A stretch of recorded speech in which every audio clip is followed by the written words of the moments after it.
Rev up your engine.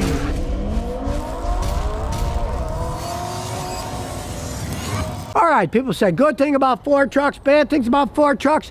This is a V6 ecoboost that has about 80,000 miles, 2016. The original owner, and we'll tell you the truth about what he's found out and how it held up over time. Now, you know it's in Rhode Island. You can see the paint is still in good shape.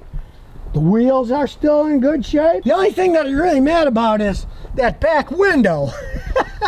It's broken inside and Ford isn't going to warranty anything on it. As you can see, he's had to put tape and stuff. Look at this. I would be ashamed if I was Ford. I would fix it. This is what happens to electric stuff. You end up having the window held in by a roll of paper towels and some tape that comes on and off. There used to be a piece of adhesive plastic on there and it fell off, and you'd think Ford would just be nice and fix it, but no. On the other hand, under the hood, this ecoboost twin turbo 2.7 liter engine has worked fine. The only problem is that a minor oil leak got on the alternator, so he had to have the alternator replaced. This is actually a very good engine. Now, it's a 2.7 liter.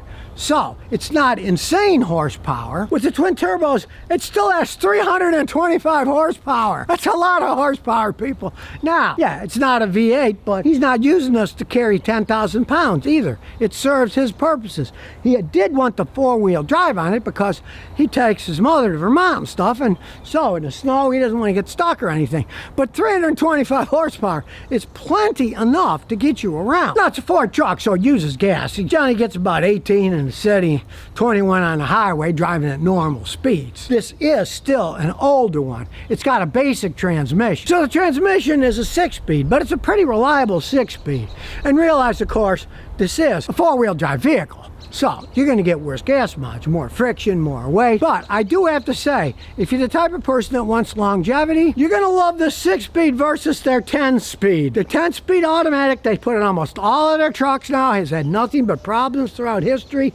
They just recalled over 500,000 of them because people are driving down the road going 65. All of a sudden, it shifts into first gear, and one, you could kill yourself because the tires are going to start spinning, and of course, the engine could even explode because you go from revving low in 10th gear down to first gear. You could easily blow the engine, and a lot of people will probably have engine damage in the future from that, and of course, Ford will try to cover that. Oh no, that was a transmission problem. That has nothing to do with the engine. Hey, if you rev your engine up all of a sudden down into first gear, you can blow the engine doing that. So, it's probably a better idea to have a reliable 6-speed and get a little bit worse gas mileage than this 10-speed monstrosity that they've had nothing but problems with. Now, it's not burning oil. It doesn't have to add oil. AC, everything still works on it.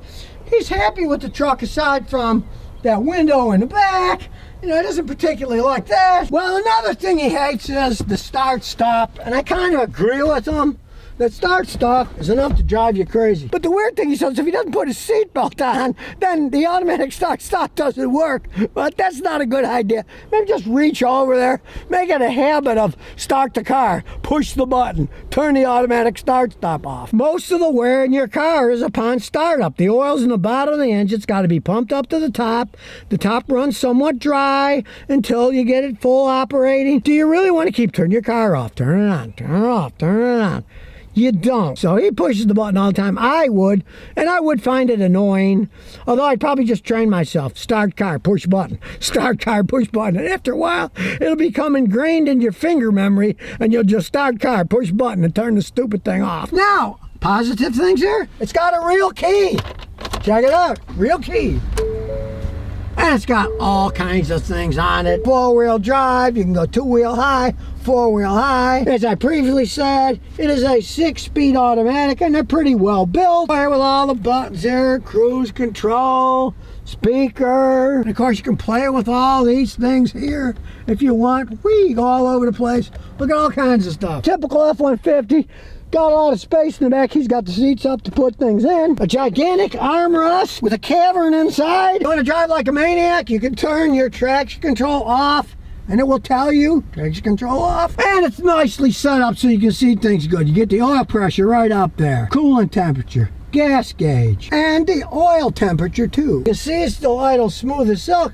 But let's get my big old computer and see what the computer says about how it's held up. We'll turn the old Autel on and we'll find the truth. Now this is an ecoboost. There's going to be more information you could shake 1,000 sticks at, but this Autel Maxis Ultra is going to be able to find all of it. Well, I heard it beep already, so that means it's doing its thing. Here we go. It's detected the vehicle. Standalone diagnosis. And here we go. It's already read the VIN number. That was fast. Okay, no, this is an F-150 EcoBoost gas turbocharged direct injection 2.7 liter automatic gas. See, we can do a full topology scan. So here we go. While it's doing it, the interior is held up quite well. And really, if you're a real truck man, you're better off with these nice regular fiber seats.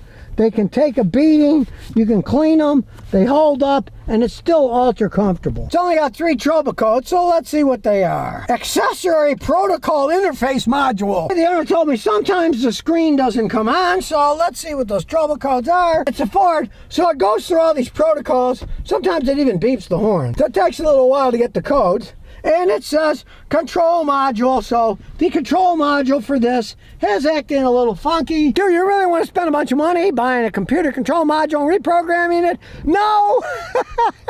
It works good enough for them. Sometimes it's a little blank, but I mean it still runs perfectly fine. So we got some codes here on the PCM. Let's see what those are. Misfire detected on startup, first 1,000 revolutions. Now, he hasn't noticed this, but realize computers are very sensitive. They might see something that occurs in 1/1000th of a second that you never notice. We'll look at the misfire data once we look at live data, but it's to me, it's just another one of these minor glitches. So we'll erase that before we look at live data. And the last trouble code is hiding in the body control module. I don't know about you, but my body control module's been out of whack for quite some time. There's some interesting codes. Okay, 1, 2, 3, 4, 5 of them, and they're all kind of crazy. The first one says, high-mounted stop lamp control. Incorrect current consumption. Suspect incorrect bulb is fitted. When you stop on a brake, it comes on. Maybe somebody put the wrong bulb in. Who cares? It works. Another one is high-mounted stop lamp control. Incorrect current consumption. Suspect bulb fitted. Wrong bulb. Headlight off input and auto lamp on input. Like I say, these things have so much complex electronics to them. Make your head spin. You live with stuff like this as these cars age. It isn't gonna hurt anything. Now, he loves a truck, but he understands it has idiosyncrasies. So let's look at some main data. We'll look at the PCM live data. This is a V6 twin turbo EcoBoost GDI, and there's enough live data you could spend the rest of your life analyzing it. Luckily, this thing's color-coded. Black is good, red is bad, so we'll look at some of the data. Like I say, we're in the A's. You got your active shutter grill, no faults. This is all just to get a little bit better gas mileage. Transmission, the turbine shaft speed, barometric pressure, brake boost pressure. Shows you that the camshaft and the crankshaft are synchronized. Temperature of the charge air cooler for the turbo booster. Now we got the knock and misfire. What do we have here? 0. 0 across the board. So that thing's saying that it misfired once. It maybe only was once because it's not even registering. It gives you the electronic transmission fluid pump, duty cycles, the frequency that it's firing at. I mean, there's so much information in these things make your head spin. Camshaft information because it's variable camshaft timing, even all the different speeds of the fans, the cooling fans, all the information on the different gears in the transmission. Realize we're only at the G's now. You could spend a lifetime going through this. Look at this. La la la la. No fault on any of the injectors. When I tell you there's information on these things, there is information on these things. We're only on the M's and it's still going. Look at this information. It's everywhere. Thank goodness they're all black and none of them are red. You can see the short-term fuel turn's pretty good. It's only 0.78. Now it's 0. It's perfect. So that's pretty good. Thing's got 79,000 miles on it. Go on and on. There's still more information. Transmission supply. Transmission slip ratio. There is so much information on these. Turbocharger sensor. Turbocharged overboost. There's no fault. If there's a problem, this is going to show you faults. You'll be able to see the problem lies in the turbocharger. And finally, we're at the end. The wastegate control pressure for the wastegate of the turbocharger. Up camera has seen better days. It's kind of getting a little on the foggy side. It's a dark day too, and we can see where it's going. Okay, now here we go. You can see it idle smooth as silk. That's the advantage of a V6 engine. They're smooth power delivery. And they do have torque. But with the turbochargers, like I said, this thing's rated at 325 horsepower, so it's no slouch. And it's smooth enough. It still has all the original shocks and everything on it. So we'll come up to the top of the hill. All right, here we go. And we'll step on the gas. Definitely has enough horsepower. No arguing that. Anybody that whines and says, oh, it doesn't have enough horsepower, it's got a lot of horsepower and it's held up quite well. And realize a lot of people are mistaken and they think, oh, these engines have the internal water pumps. No. Other than the nitty things that drive him a little bit nuts, he's been extremely happy with the truck. And I gotta say, it doesn't run any different than it did the day it came off the showroom floor. And I mean, look, we're just cruising along. You want to pass somebody, you floor it. Sure, it doesn't have the kick you in the butt of a V8 engine, but then again, it gets quite a bit better gas mileage than a V8, and it's still got 325 horsepower. He hasn't touched the turbos, they're still original. And as an interjection of why I don't like electric cars, here's my lithium-ion battery and the camera that's filming me right now. I started this morning, it said that there were 3 hours and 20 minutes of recording left. We've been recording for maybe 45 minutes and it just decided to turn it off and it says battery dead and it's in the red. So this battery, okay, it's only 1.5 years old. It's already pretty much shot. This battery costs 35 bucks. Just think about your $15,000, $20,000 car battery if it does that. Are you gonna be a happy man? No.